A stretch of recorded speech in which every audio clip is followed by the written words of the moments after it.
Hello and welcome to Atop the Fourth Wall, where bad comics burn. It's Christmas time! They gave me a haircut. And a cat. It is so weird and yet so appropriate that I go from the Halloween set straight into the Christmas set. Sure, it makes sense since I took that break off in November, but still. So last year, in the same vein of Comic Book Quickies episodes, I decided to try out some Christmas Quickies. We spotlight some short holiday-related stories to make things easier and get in a few laughs for a time of year that may be the merriest for many, but also can be the roughest for others. Plus, despite supposedly taking November off so December I could be back on schedule, I actually ended up doing a crap ton of stuff off screen to the point that I was worried I'd still be late despite the break. Let's dig into some quick Christmas-related comic stuff and try to keep that from happening.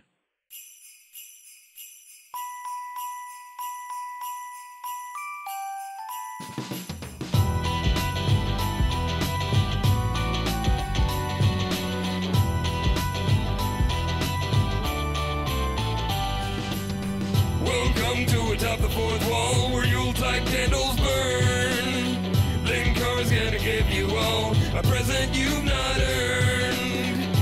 Mensch, you're not the brightest.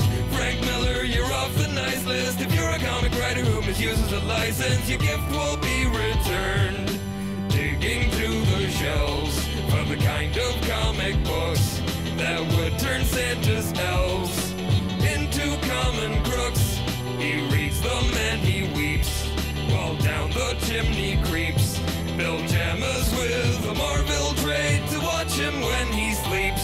Linkara, he built a snowman, now it has a hole. Linkara, 8 maids, a milking and a young blood troll. Linkara, only one Dickens homage away from going chestnuts. Linkara, this Christmas comic sucks.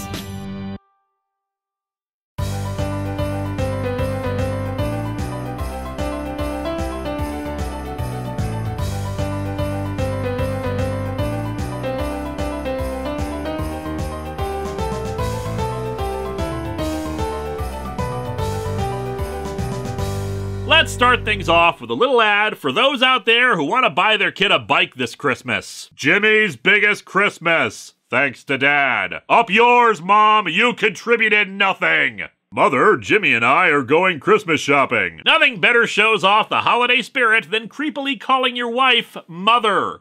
I'll try to find out what kind of a bicycle he wants. Be careful not to give our surprise away. Surprise, son! It's a Segway! Later, Dad and Jimmy pass by a bike store, which he asks to look at. Look at that bicycle. It sure is a beauty. That's a new Roadmaster. It's built just like your car. It's way too big, and because it's before safety standards were implemented, it's technically a death trap.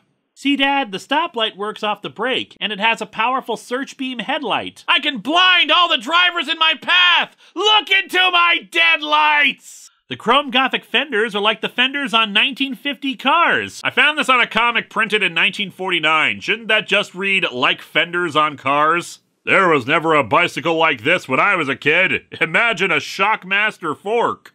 A cattle prod? And thus Christmas morning hits and the kid receives this picture of a real bicycle, which does not match the artwork of the comic. Hot dog! A Roadmaster! What a Christmas! Thanks, Mother and Dad. Not Mom and Dad. I'm beginning to think Mother is just her birth name.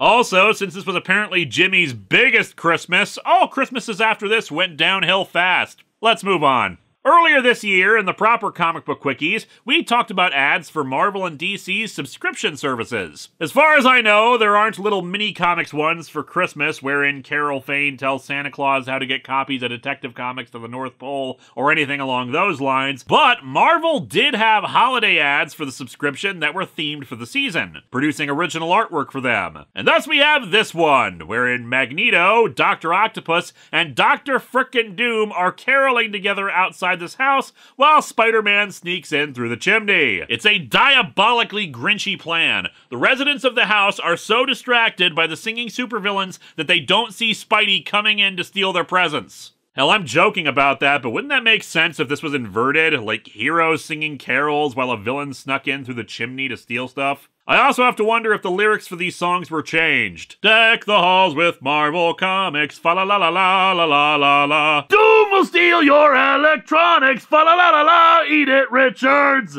Wait, isn't Magneto Jewish? Why is he along for the Christmas carols? Just fill out the coupon below. Enclose a list for additional gift subscriptions. Be sure to include names, addresses, and titles. That way, when I break into your house later, I know who I'm stealing from. The MCU version of Home Alone is weird. Anyway, let's move on to something not specifically Christmas related, but still in the winter season. Allow me to introduce you to Captain Tootsie!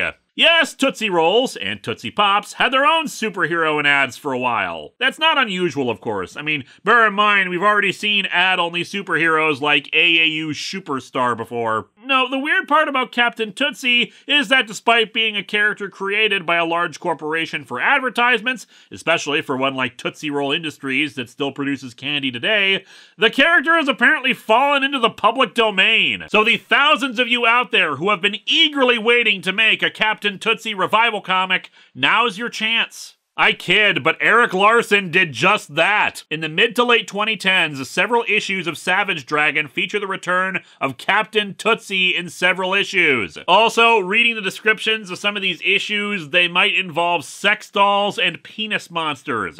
Savage Dragon is kind of weird, my friends. Also, Merry Christmas! Point is, let's take a look at Captain Tootsie Cheers Orphans. Look, fellows, do you like the sled I just built for my friends at the orphanage? Do you hear that, friends at the orphanage? I made something for you, so stop being mad I forgot the other flavored Tootsie Rolls last week. He offers the non-orphan kids a ride down to the orphanage on the sled. And once there, he offers the kids in the orphanage a chance to ride the absurdly long sled. Like, that's him and 7 kids on there that we can see. Also, I guess his arms are made of Tootsie Rolls, given how long they are in this panel. Oh, actually, the caption informs us that this is 10 kids. He and 10 other children can ride on this massive sled at a time. And what a day for the kids. One like they haven't known yet. Yeah, the orphanage is at the bottom of a massive hill, given that they took the sled down to it, and he just forced these orphans to trudge up the hill to ride it back down again. It's probably been an exhausting day. I'm hungry. Is dinner ready? I'm starved. Good news, kids. You can eat the sled. Appetites sharpened by the sledding in the crisp winter air. The orphans proceed to devour Mr. Tootsie. After dinner, Mr. Tootsie offers the kids dessert. Tootsie Pops. Goodbye, Captain Tootsie. What a wonderful man. Every boy's and girl's friend. How many men would go to all that trouble? A sled salesman with a sweet tooth? Goodbye, Mrs. Parent. That has got to be the cruelest name for an orphanage owner outside of Mrs. Killchild. Those youngsters need something like that. Now they'll really enjoy this winter with that sled given them. You hear that, kids? You'd better enjoy this winter, or I'll be back and you'll be choking on these Tootsie Pops! Also, Tootsie Pops once upon a time were only 2 cents. Inflation is wild, kids. Anyway, let's move on to an old staple, the Fruit Pie comic. Sadly, as far as I can tell, there was never a Christmas or holiday-themed Hostess Fruit Pie ad. But there were a handful that took place during winter, so we'll continue on with that theme as Green Lantern experiences the Bobsled Run. And indeed, we see the Bobsled Run currently in action. However, a giant ice boulder has gotten onto the track and is blocking the path of the incoming sled. Fortunately, Hal Jordan is nearby, and he quickly changes into the Green Lantern. Unfortunately, he's also standing next to some yellow snow. Ew. Anyway, he flies up and takes out the boulder. That appears to be smoldering, given the cloud of smoke coming from it. I mean, yeah, probably just snow, but I don't think it would quite look like that. There goes the boulder, and here comes the bobsled. And I didn't remove my energy beam in time, and they've all been blasted off the track, just like the boulder. My bad. After the race, the 2 bobsledders thank the hero. Wow, thanks, Green Lantern. That could have been a disaster. In a crash, we'd lose all the Hostess Twinkies cakes we had stashed inside. I mean, if we had died, who gives a crap? But Twinkies? Why do you have so many stashed inside? Were they intended to help weigh down the sled? I'm pretty sure that's considered cheating, isn't it? Horrible thought, missing all this light golden sponge cake. Basically, life is meaningless if you can't eat Twinkies. Might as well surrender to the void now to save time. And the delicious creamed filling Hostess Twinkies cakes really believe in great teamwork. 1, awkward sentence. Feels like we're missing a verb or something there. 2, I don't think the cream filling really has a choice in the matter. Those guys are on the right track. Black Lanterns are invading! I'll get to it after I eat some Twinkies first. And let's end things with a comic that actually is holiday-themed. Superboy talks about the holiday spirit. Superboy apparently has his own friggin' workshop where he employs children, as shown in this panel. Sign and everything. No, Virginia, there is no Santa Claus. There's only Superboy.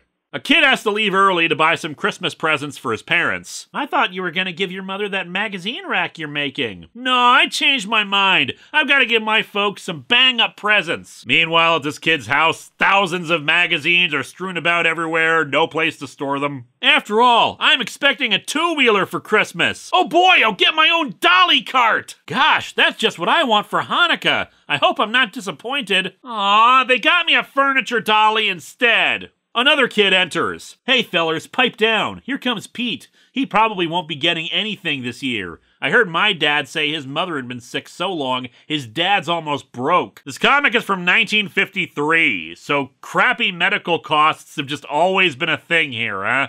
However, Pete is happy to report that his mother is finally coming home from the hospital, so he'll get to have a happy Christmas. You mean you're gonna get that new camera after all? Who said anything about a camera? Mom's bringing home an MRI machine! No, of course, he's just happy that his family will be reunited and get to play and sing songs and all that jazz. And indeed, the kids discuss how much family togetherness is really what the holidays are all about. Now you're both talking. The nice thing about these holidays we've been celebrating for so many centuries is that wonderful feeling people enjoy when families get together. What they cost or how big they are shouldn't really matter. That's just his way of saying he didn't get anything for the other kids. This page is published as a public service in cooperation with leading national social welfare and youth-serving organizations. In other words, kids, you're getting socks for Christmas and you'll like it! So, what have we learned today? That if you want to keep the secret that you're giving your kid a bicycle for Christmas, you should show him bicycles immediately. That even supervillains like a good carol singing. That Tootsie Pops are a traditional winter dessert. That professional bobsledding has a real problem with Twinkie stuffing. And that Superboy owns his own workshop full of children who aren't getting Christmas bonuses. Next time...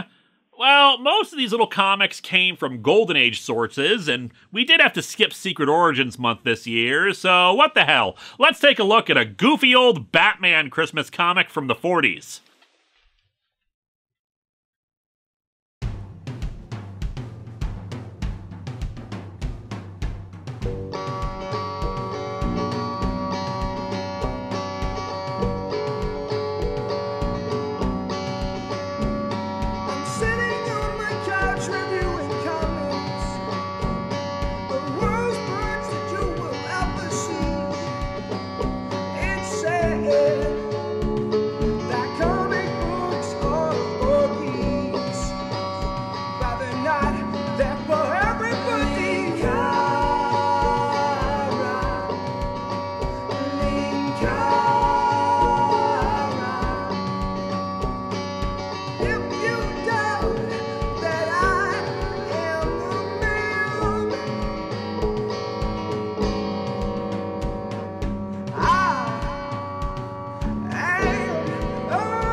Did we have fun? I'll show you how to work the sled later. How complicated is this sled that it requires training, Captain Tootsie?